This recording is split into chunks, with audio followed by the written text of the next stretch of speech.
I want to make money betting on the NFL in 2020, but are the Ravens really the best team in the AFC North? How do I bet on the Bengals, Browns, Steelers, and Ravens? I need information I can use from week 1 through the playoffs.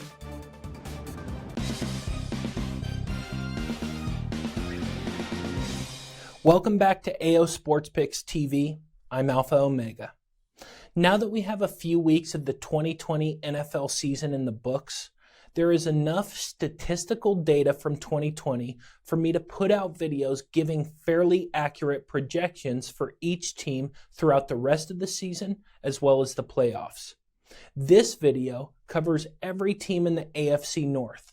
And for all you rookies to the sports betting game, the AFC North is the Cincinnati Bengals, the Cleveland Browns, the Pittsburgh Steelers, and the Baltimore Ravens. This video is part of a playlist providing season updates on every team in the NFL.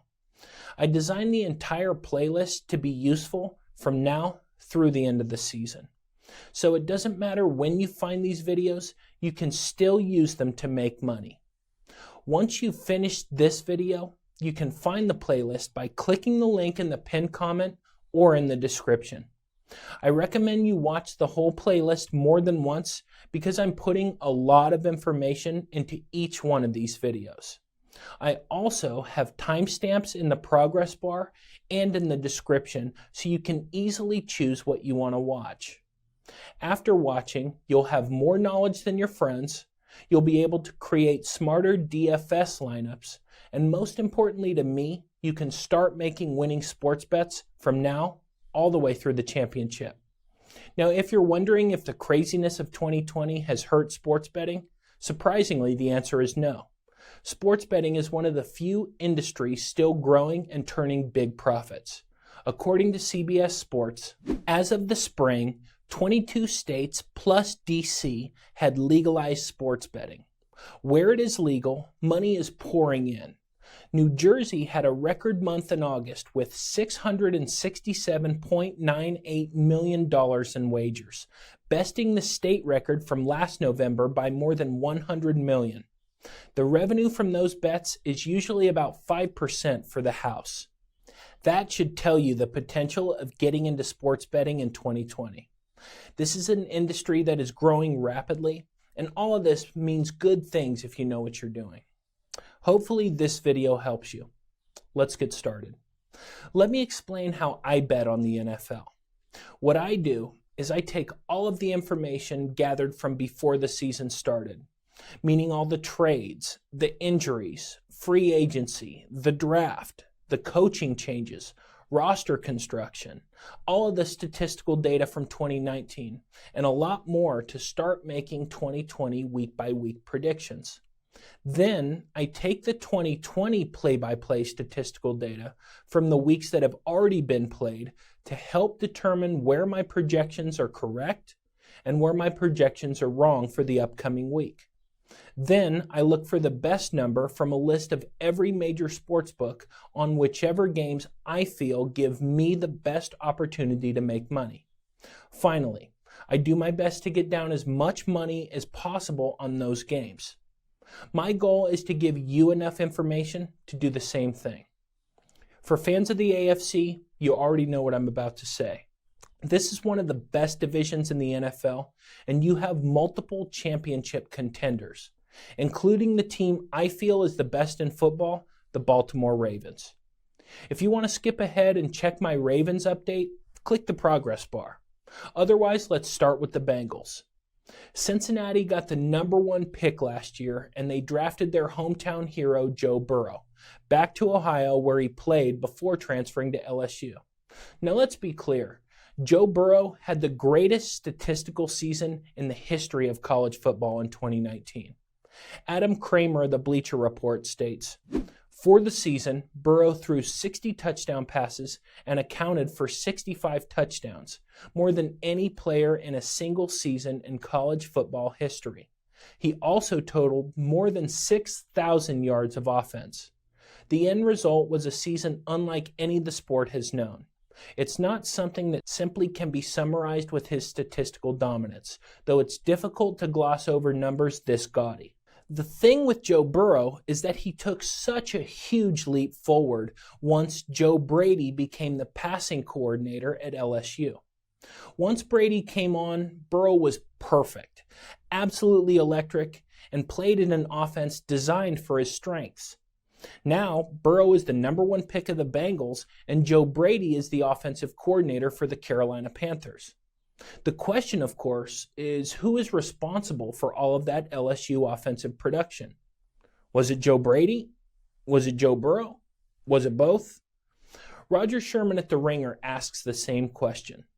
Last year, with LSU's only season with passing game coordinator Joe Brady, the 30-year-old scheme prodigy instantly hired by the Carolina Panthers to be their offensive coordinator as soon as LSU's season ended. How could we properly evaluate Burrow if we never saw how Brady made other quarterbacks look?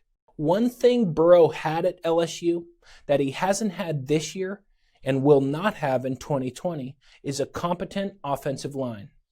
Cincinnati's O-line ranks universally as bottom 3 in the league. The Bengals do have talent on the offensive side, with wideouts A.J. Green, Tyler Boyd, John Ross, T. Higgins, and running back Joe Mixon, but because the offensive line is such a liability, it doesn't matter who is on the team skill position-wise.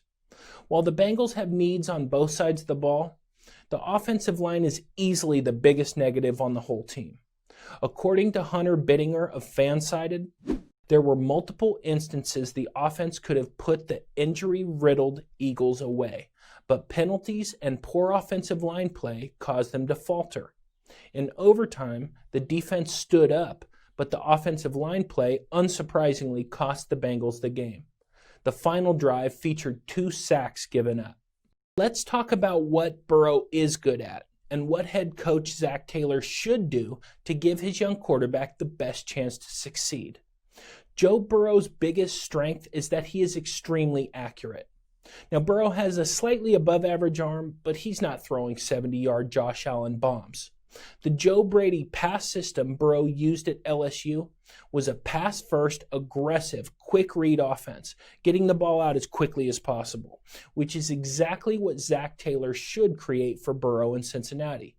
It's also hard to evaluate head coach Zac Taylor because you can't really base anything off last year. Not only was Taylor a new coach, but also based off what happened to the team in 2019, you really just don't know. What I mean is that in 2019, they drafted Alabama offensive tackle Jonah Williams in the first round, but he went down for the season and never took a snap. Another O-lineman retired a couple weeks later. Wide receiver 1, A.J. Green, got hurt instantly. Wideouts Tyler Boyd and always injured John Ross both missed a bunch of time. So the Bengals ended up with a bunch of important injuries, essentially disabling any chance of running an offensive scheme. And then coupling that with the mess at quarterback with Andy Dalton and Ryan Finley, 2019 was basically a throwaway season.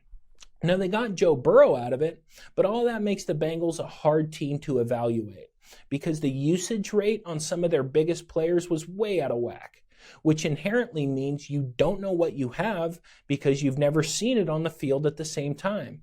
And in some cases, you haven't seen it at all. Anthony Cosenza of SB Nation Cincinnati says, rookie head coach Zac Taylor has had numerous obstacles in his way of success in 2019, both inside and outside of his control sphere.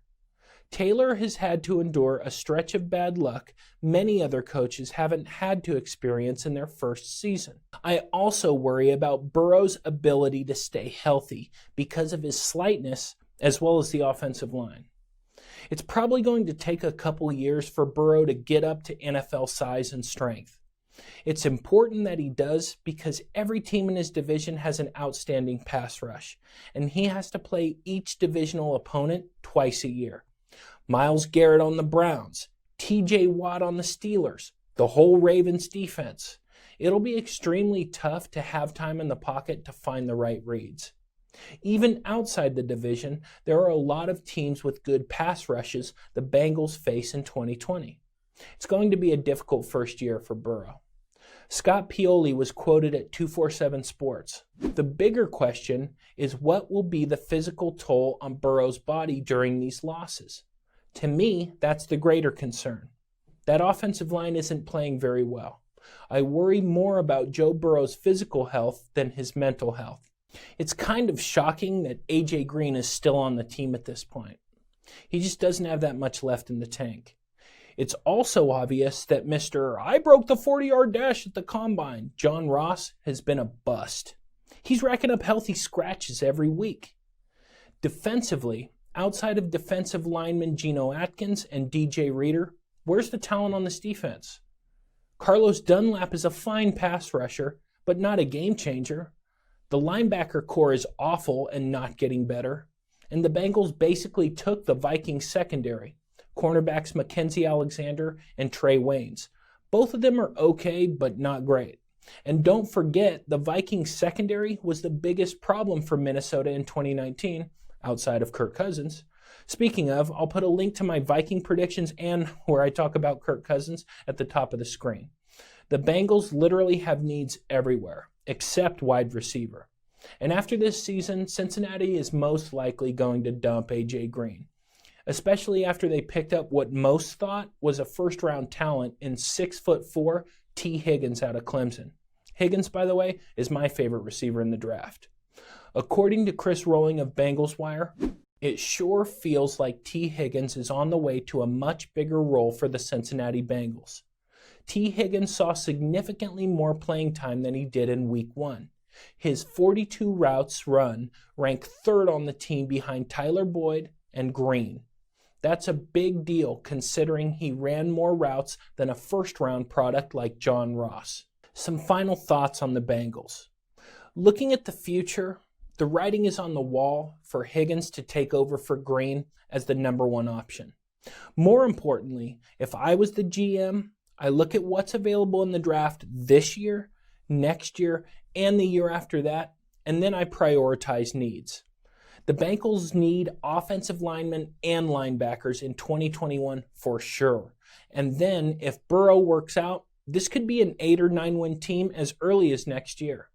But in 2020, the absolute ceiling is 4 wins. Now, that's not a bad thing long term. It's better for this team to tank, have a 4-win season, and get another high draft pick. It has to be said that if Burrow is a bust, none of this matters, and this team stays in the toilet for the foreseeable future. Looking at the schedule, this team plays a lot of good defenses, so Burrow will be tested often. Zach Taylor has to keep Burrow healthy through this year and then focus on the offensive line. Some betting notes: the potential of this team is there, but until this offensive line is upgraded, I probably won't be betting on this team very much. Maybe consider taking the Bengals on the spread against the Browns, but other than that, I don't recommend betting on this team at all. Speaking of the Browns, there are question marks surrounding Cleveland, particularly on the offensive side of the ball. This is one team that I wish had had a normal preseason, so we got to see a bit more about new head coach Kevin Stefanski's offense and the overall chemistry offensively. The preseason would have been especially helpful to see now that the Browns have an entirely new regime in charge of the franchise. 2019 was a weird season for Cleveland, and the success or lack thereof begins and ends with the play of Baker Mayfield. Last year, when the O-line gave Baker time, he played well, but when he was under pressure, he was terrible. Baker was rolling out way too much, and he threw a bunch of picks because of his happy feet, his panicking, and his leaving the pocket way too early. Particularly in Week 5 against the 49ers, when that whole team got undressed so badly, that game set the tone for the remainder of the year. According to Chris Picorni of the SB Nation Dog Pound, the Browns were smoked on Monday Night Football by the San Francisco 49ers 31-3. Cleveland was dominated on both sides and outgained 447 yards to 180 yards and a nearly 2-to-1 time of possession. Mayfield has a gunslinger mentality. That's why Cleveland took him with the number 1 overall pick. His comp is Brett Favre for a reason. That's who he plays like. Now, if he makes mistakes, Baker's not going to be scared and he's going to keep chucking it. The bad side of that is that if he doesn't have it going on that day, he's going to have a 3-pick performance and Cleveland will lose the game by 30 points. Even with a few weeks of the 2020 season in the books, it's still very tough to know if the lack of success in 2019 was a humbling experience for Baker, and if all the issues he faced were enough to really affect meaningful change in how he prepares for games.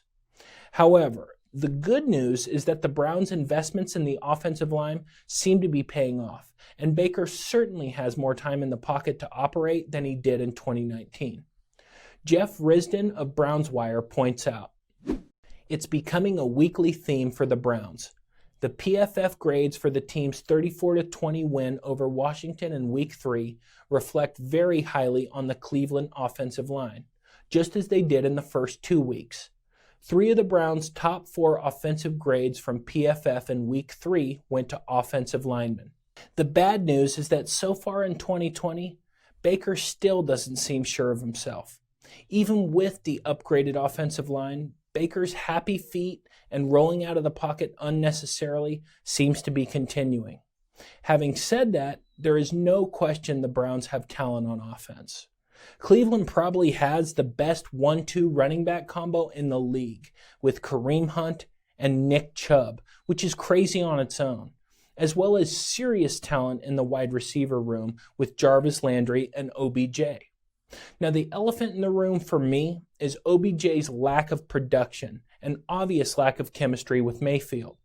Now, you can point out the performance against the Cowboys, but that's the first time I've ever seen the two look good together. According to Molly Walker of the New York Post, Odell Beckham Jr. tore his ACL in last Sunday's Browns win over the Bengals, and it may be the last chapter of his career in Cleveland. NFL Network's Ian Rappaport reported Sunday morning that there's a very real possibility that he has played his final game with the Cleveland Browns. The report points out that if the Browns want to move on from the 3-time Pro Bowl receiver, that it would likely be in an off-season trade rather than a release. In the offseason, the Browns signed free agent tight end Austin Hooper to a $44 million deal, which is a lot of money for a player of his caliber. However, the reach for Hooper makes some sense considering Stefanski's reliance on 12 personnel, 2 tight ends, 1 running back. The Browns also picked up Harrison Bryant out of FAU in the 4th round, another tight end, a player who won the 2020 John Mackey Award as the nation's most outstanding tight end. Bryant was criticized coming into the draft for a perceived lack of athleticism, but the rookie tight end won the Best Player Award in Browns training camp and also beat out David Njoku for the backup tight end role. Now, I'm pretty high on Harrison Bryant, and while tight end is a position that often takes time to adjust to at the NFL level, I expect Bryant to eventually emerge as the best tight end on the team. Pro Football Network's Chris Spooner admits, Harrison Bryant put up a poor RAS, or relative athletic score, at the 2020 NFL Combine. Yet he was named the recipient of the Maurice Bassett Award, an award given out by the Browns yearly to the top rookie camp performer, and sits second on the Browns' depth chart at tight end. The overarching point is the Browns have offensive talent everywhere, and thus far have been relatively injury-free, minus the MCL sprain to Nick Chubb, which is a blessing in disguise because Kareem Hunt can finally get some starters reps again. The defense, on the other hand, has felt the injury bug in 2020. Even before the injuries, the defense had issues. Denzel Ward and Myles Garrett are borderline star players, and the defense is serviceable, but injuries have already hurt this team in a big way. The Browns stole free safety Grant Delpit out of LSU in the 2nd round, a player who was projected as a first-round talent. Delpit only fell to the Browns because there was just so many good players in the draft last year. Delpit is out with a ruptured right Achilles and will not play a single snap in 2020. This has been a big loss, as Delpit was expected to fill kind of a Tyrann Mathieu-style role on the team. Sendejo has performed well in his place, but the loss of Delpit is big. CB2, Greedy Williams, hasn't played at all in 2020 due to a shoulder injury, and certainly has a higher ceiling than his replacement. But backup Terrence Mitchell has played very well in his place. From Cleveland.com's Mary Kay Cabot. In Williams' spot opposite Denzel Ward, Mitchell posted an excellent performance. He was ranked the 11th best cornerback in Week 2 with a 76.2 grade, according to PFF.com, and gave up only 2 catches on 10 targets. The long-term question for this team is, did they find the right head coach? Was the way Kirk Cousins played last year because of Stefanski, or was the success because of Gary Kubiak? Or was it Cousins himself? Was Stefanski able to succeed in spite of Zimmer poking his head into the offense? Now, without looking at the Browns and focusing on the Vikings in 2020, I would have to say that Stefanski was pretty clearly the main reason for the Vikings' offensive success in 2019. Now, whether or not he's the right guy in Cleveland and whether or not he can get the most out of Baker Mayfield is still up in the air. An interesting point is how similar Stefanski's situation in Cleveland is to his previous situation with the Vikings. Stefanski's job for both teams was and is to try to take a quarterback to the next level. Minnesota and Cleveland both have a very good running back, excellent receivers, and without Zimmer breathing down his neck, Stefanski can mold the offense to his own vision. He came into Minnesota saying, "I'll do what I'm told," because he saw what happened to the last guy, and said, "Sure, Coach Zimmer, if you want to base the offensive scheme out of the run, that's fine. A bunch of play action, okay, that's fine too," and so on. But can he handle the big picture head coach stuff? It's very hard to project how this is going to play out long term because a team's success is such a sum of all the different pieces. And looking at recent history, we've all seen so many coordinators get promoted to being a head coach, come in and immediately be in over their head when it comes to all the responsibility of being a head coach in the NFL. Most of them melt like a snowman. Having said that, it's difficult to imagine a world where Kevin Stefanski isn't a massive upgrade over Hugh Jackson or Freddie Kitchens. Nate Ulrich of the Akron Beacon Journal described Stefanski's impact. They are also more organized and composed under Stefanski than they were last season under Freddie Kitchens, who was fired after going 6-10 in his lone season as head coach.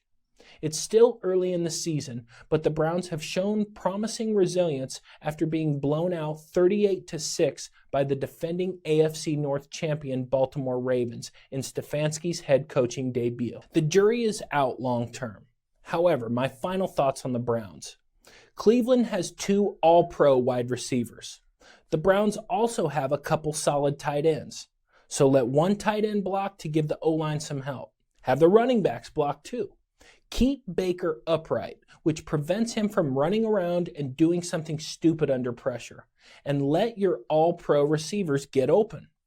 They need to be schemed open so OBJ and Landry can use their talent after the catch. And Baker needs to not be under constant pressure so he can get them the ball. In 2019, Baker was forcing things, getting rid of it too quick because he was so worried about the pressure. So let the team block and let the receivers get open. Now, the good news for Mayfield is that 6 of Cleveland's first 9 games will be against poor pass defenses with less than stellar pass rushes. And if he can find any comfortable way to play within Stefanski's system, he should be successful. Baker still has the talent of a number 1 pick. Still has the ability to make outstanding plays, he has weapons everywhere, and he finally has a coach with experience taking an offense to the next level. Finally, looking at the schedule, this is not that difficult, specifically in the first half of the season, against all these subpar passing defenses. The Browns also don't play anyone coming off a bye. Now, the Brownies do have 4 road games in a span of 5 weeks. But they are better than 3 of those opponents.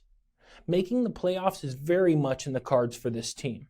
I think Cleveland goes 10-6, gets the wild card, and could even win a playoff game. One betting note: fade this team against any opponent with a pass rush.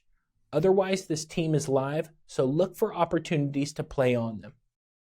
The Steelers are another contender in the AFC North. Overall, in my opinion, the AFC North is the most competitive division across the AFC. And with the resurgence of Big Ben, he's back, baby. The Steelers are another live team that's worth putting some money on in the futures market. As is the case with so many teams, the rise and fall is on the quarterback's shoulders. The drop-off between Big Ben and his backups is tremendous. Both backups, Mason Rudolph and Duck Hodges, are straight trash can. But if you can believe it, neither of these two had a losing record. The Steeler defense carried the whole team, along with some fumble luck and defensive touchdowns. This team went 8-8 and had a chance at the playoffs all the way to the end. Jacob Klinger of Penn Live describes the 2019 Steelers.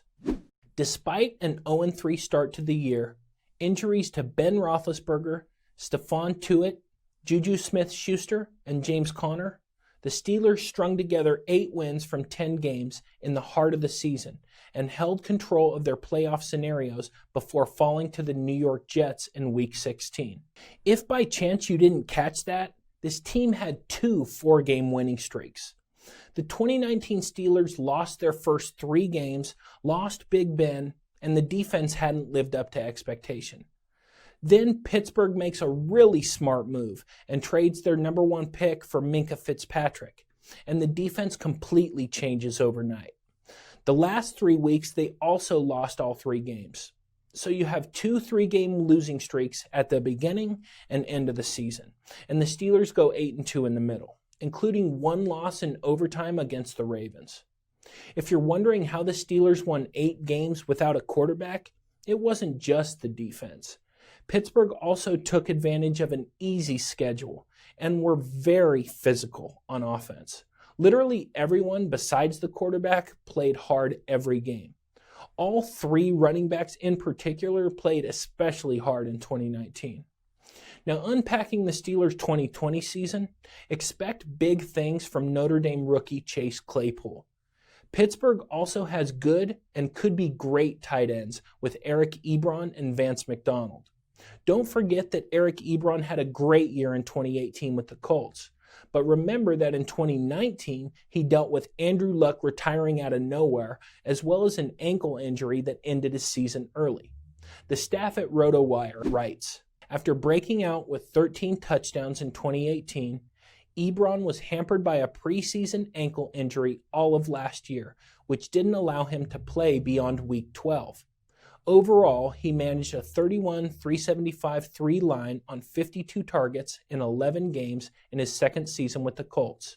With the Steelers, Ebron will have to contend with Vance McDonald for tight end reps. The point I'm trying to make here is that with Big Ben back, and after seeing him play, he's back, this offense is suddenly legit. If you're still questioning Ben's reliability, let's break it down. Coming into the 2019 season, there was no indication that Ben was about to hit the wall. In 2018, he threw for over 5,000 yards. And everything I've seen shows that the surgery on his elbow was successful. He can still sling it. And he's also dropped the excess weight and cleaned up the alcohol and addiction issues. USA Today writer Chris Bumbaka explains, even in dealing with an elbow injury that forced him to miss nearly all of 2019, Roethlisberger found comfort through his newfound relationship with God.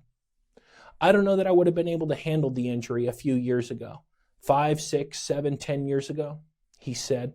I know that my faith wouldn't have been as strong. Now that I know what it's about, it's easy to say, hey God, this is in your hands. I'm going to train my butt off to get back out there, and whatever you have for me, I'm ready. My reason for mentioning this is that this is a man in the right headspace for a championship run. Now, he already has the championship pedigree and has proven he knows what it takes to win. But for the first time in years, he's been humbled. He's self-aware enough to realize that this year or the next will probably be his last chance. Fair warning to anyone thinking of fading the Steelers in 2020, you fade Big Ben at your own peril. Now, I don't expect peak Roethlisberger, but even 75 to 85% of his best is not out of the realm of expectation with the weapons he has at his disposal. Even with Big Ben back, the potency of the offense pales in comparison to the top 5 defensive unit. Heading into the 2020 season, PFF ranked the Steelers' defense as 3rd overall, pointing out, the Steelers have the best defensive line in football. Safety Minkah Fitzpatrick proved he could be one of the best deep safeties in the game for Pittsburgh. In addition to Fitzpatrick, the Steelers have 3 of the NFL's top 25 cornerbacks in their secondary.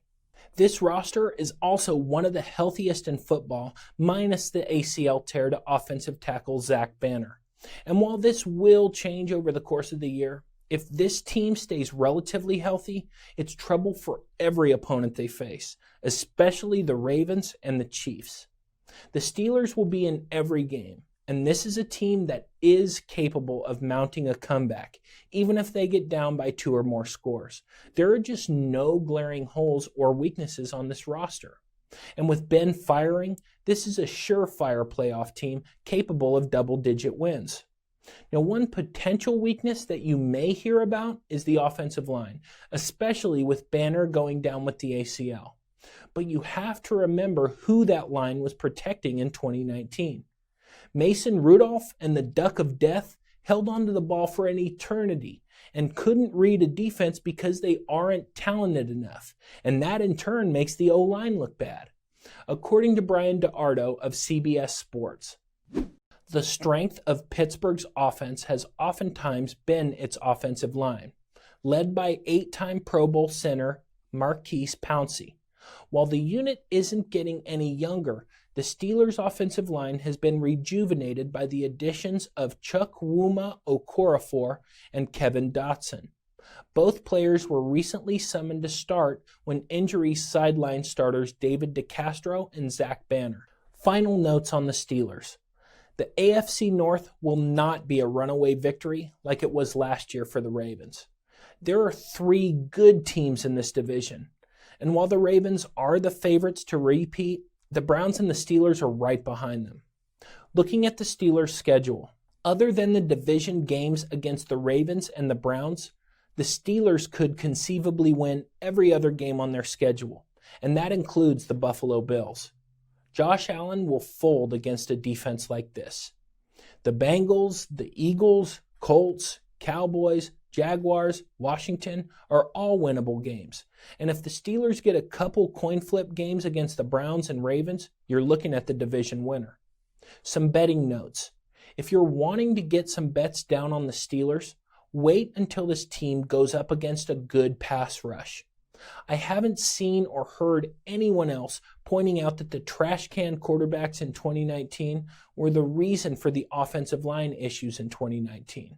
So there's a good chance you'll end up getting a great number on Pittsburgh if you time it right. This is another live team that I intend to bet on often throughout the season. Speaking of the Ravens, Baltimore was easily the most fun team to watch in 2019. The Ravens were an easy team to fall in love with. Their offensive scheme was electric. As each week passed, the team got stronger. We saw Lamar turn into an absolute superstar, and Baltimore won their last 12 games in a row. And besides the 49ers, most of their games weren't even competitive. Baltimore beat the Texans, another playoff team, by 34 points.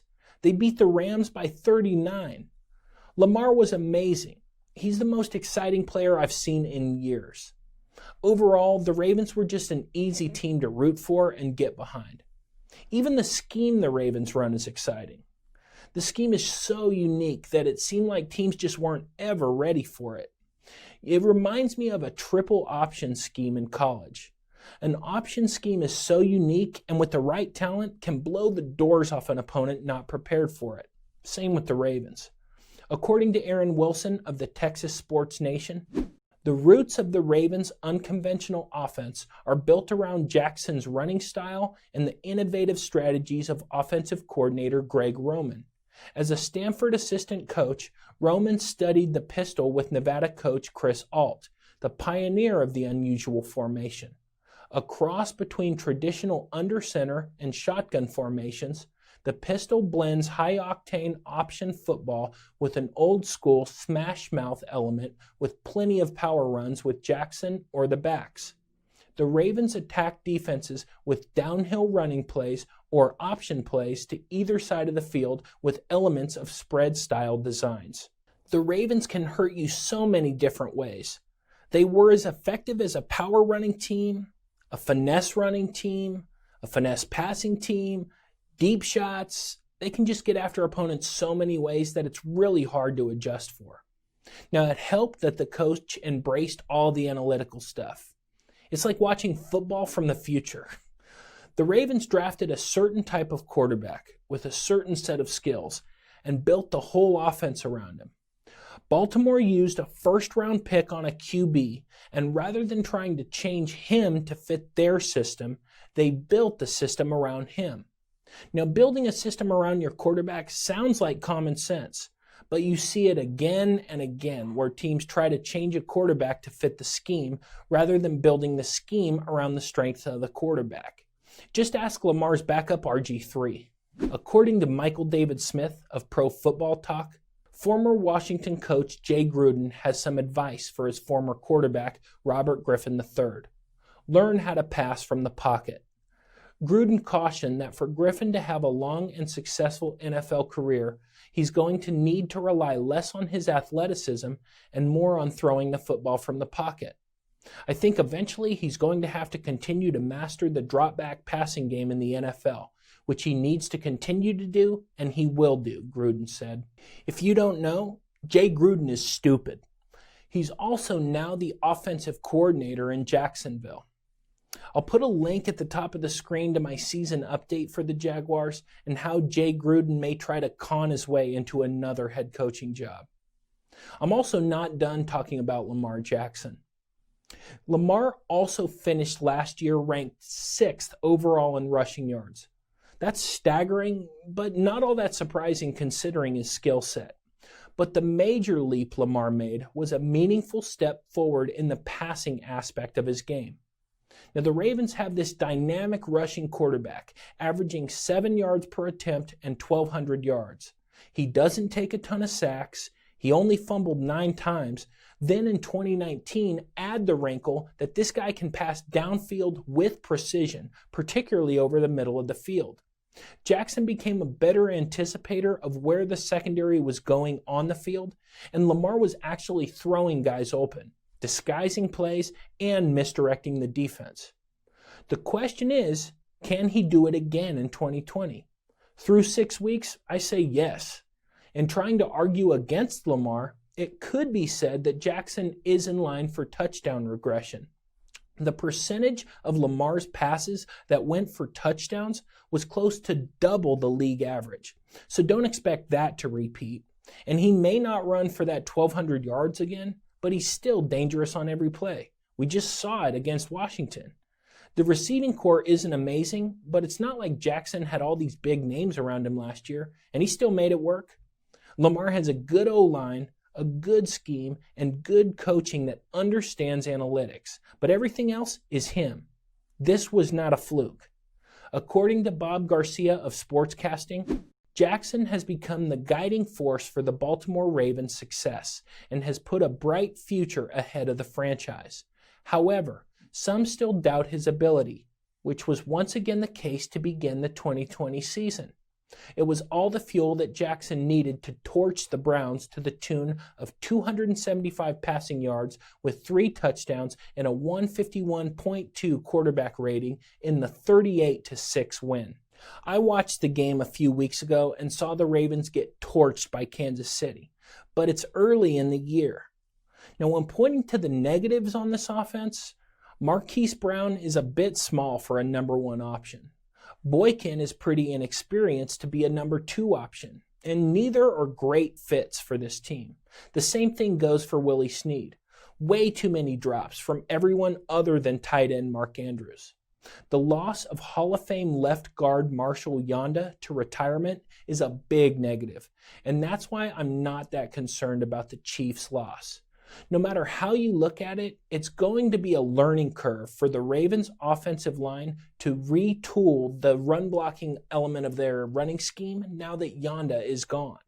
I'm optimistic the offensive line will look different towards the end of the season. Aaron Kasenitz of Penn Live illustrates my point. After 8-time Pro Bowl right guard Marshall Yanda announced his retirement in March, the Ravens made clear that replacing him would be a difficult task and one the organization viewed as a priority. Third-round rookie Tyree Phillips had emerged as a strong candidate to fill the starting right guard job after impressing throughout training camp. Other than continuity issues, the Ravens' O-line has a good coaching staff and a strong nucleus of talent. Now, the one good thing about having no big names on offense is that the offense as a whole makes up a tiny portion of the Ravens' salary cap. Baltimore's O-line is the cheapest in football, and the Ravens also still have Lamar on his rookie deal. The cheap offense has afforded the Ravens the opportunity to load up on the defensive side of the ball, adding experienced, talented veterans to an already top-tier defense. The Ravens brought in stud Calais Campbell to shore up against the run. Then Baltimore adds Derek Wolfe to make up one of the top D-lines in football. The Ravens had problems last year in the playoffs with Derrick Henry, so they go out and get big-bodied playmakers like Campbell and Wolfe, and now that problem, that's solved. According to Todd Karpovich of Sports Illustrated, the Ravens invested heavily in their defensive line this offseason. Baltimore general manager Eric DeCosta acquired Calais Campbell from the Jacksonville Jaguars and signed Derek Wolfe as a free agent from the Denver Broncos. That should already be a major upgrade from last year. And now with the addition of Yannick Ngakoue in a mid-season trade with the Vikings. The defensive line could be the strength of the team, but they'll have to earn that respect from some of the analysts. The same thing I said about the offensive line applies here. If you're concerned about the D-line based on the Ravens' performance against the Chiefs, remember that this is a retooled defensive line with multiple new pieces, and continuity is as important as talent. The defensive line will get better as the season progresses. Now, alongside the free agent acquisitions, Patrick Queen out of LSU, who was maybe the best linebacker in the draft, just dropped into their lap. This guy's a perfect fit for their defensive scheme. And as if that isn't enough, the Ravens, a 14-win team last year, had 6 picks in the first 3 rounds. So this is a team that will be around for a while. Baltimore absolutely has enough defensively to carry them to another double-digit win season, even if the offense takes a step backward. The secondary is equally loaded with Marlon Humphrey, Marcus Peters, and Jimmy Smith.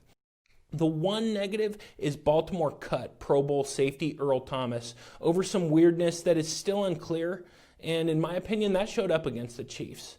Deshaun Elliott replaced Earl Thomas at free safety. Now, Elliott is a talented player, but he hasn't been healthy for much of his career. SI's Todd Karpovich talks about Elliott. The Ravens selected Elliott in the 6th round of the 2018 draft from the University of Texas. Elliott showed his potential during his first training camp, but was placed on the IR after suffering a fractured forearm in the preseason. Elliott was poised to bounce back in his second season before the injury bug struck again. This time he appeared in 6 games, recording 3 tackles and 1 pass defended before being placed on IR. The key is for Elliott to stay healthy and prove he can be an impact player. He already has a strong rapport with Clark, who will start alongside him in the Ravens' talented secondary. Big downgrade from Earl Thomas. Now, there were some talks about Thomas fighting his teammates, something else about his girlfriend pulling a gun on him. I really don't know. The Texans have kicked the tires on him, but have publicly said they're not interested, so who knows what's really going on there. Some final thoughts on the Ravens. Rookie running back out of Ohio State, J.K. Dobbins, will make an impact at some point. Looking at the schedule, even with the loss to KC, the Ravens can still get the number 1 seed in the AFC. Their schedule isn't easy, but not that tough. Looking here, the Ravens have an easy start and an easy finish. In the middle is where they'll have difficulty with the Steelers, Patriots, Titans, maybe the Cowboys, maybe the Colts, and maybe the Browns at the end of the season. I expect somewhere between 10 and 13 wins. A 9-win season for this team would be a disaster, and this is definitely a team to challenge for the title. Some betting notes. My strategy for betting the Ravens is not to. I recommend either laying off entirely or fading if you're getting enough points. I'm expecting the numbers for the Ravens to be inflated all year because this is such a public team. Basically, you'll have to plug your nose and take some terrible teams just based on the amount of points they're getting. Some of these games will be situations where you have to trust your numbers and take some of these big dogs getting double-digit points. Kind of like fading the Golden State Warriors during their last year with Kevin Durant. If you've listened to the information I've given you throughout the video, you now know how to bet on the AFC North from week 1 through the playoffs. You also know how to attack the NFL betting market in 2020. And you know how to pick the right spots to make money on each team. I definitely want to know what you think about my projections for these teams. Whether you think I'm totally crazy and you completely disagree with everything I said, or I gave you some good information that helped you win some bets, let me know in the comments. I'll make sure and respond. Also, consider heading over to my website, aosportspicks.com, and signing up for a sports betting package where you can get my picks each week. Finally, make sure and subscribe to this channel. Hit the like button and click the notification bell so you get notified whenever I release a new video. Doing that really helps me, and it also helps the channel get placed higher in the YouTube search results so more people can see this content and the channel grows. Once again, I'm Alpha Omega. See you next time.